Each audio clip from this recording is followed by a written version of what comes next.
are very sad we've lost Ronnie, such an important founder, partner in this movement. The part of Ronnie's legacy I remember most is his courage. There was never an action that needed to be taken where he had an excuse to not take it.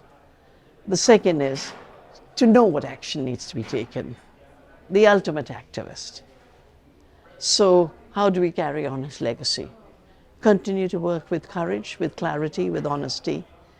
Continue to work building unity.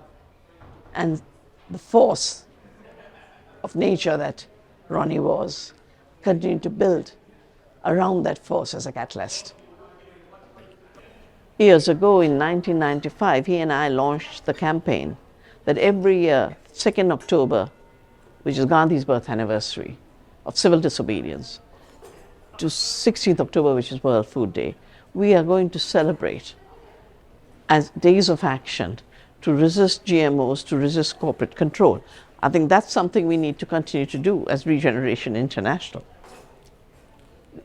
New GMOs have no place in real food and real farming. Ronnie Cummins was one of those people that will live in my mind anyway, permanently.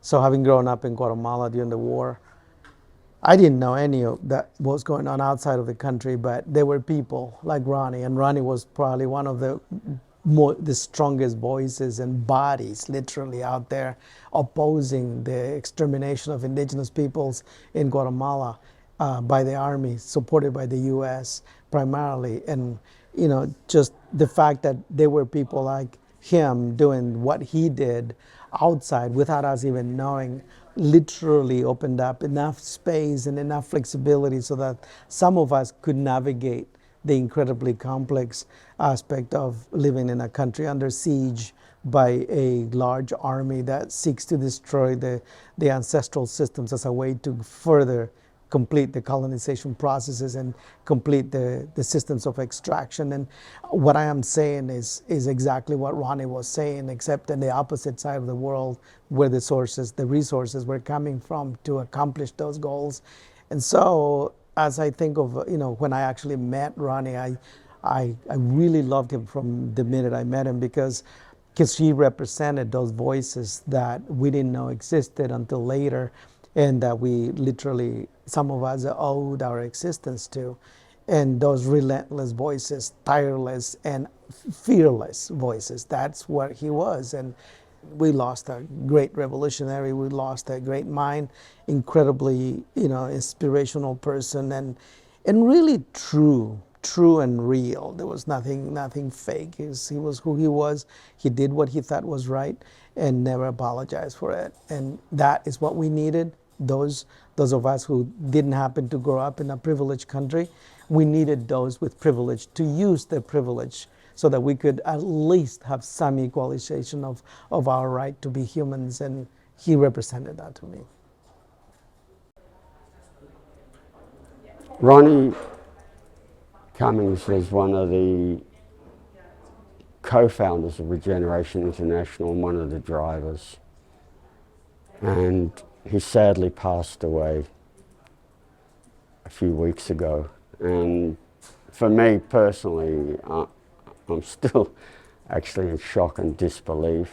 Ronnie was not just a close friend, he was a powerhouse. He was a giant, full of energy and full of life and full of inspiration. And he's someone who got things done. I think this is the really important thing about Ronnie. He could talk the talk, but he walked the walk. And the real incredible thing that we all learned about Ronnie is how to build a movement, how to bring people together.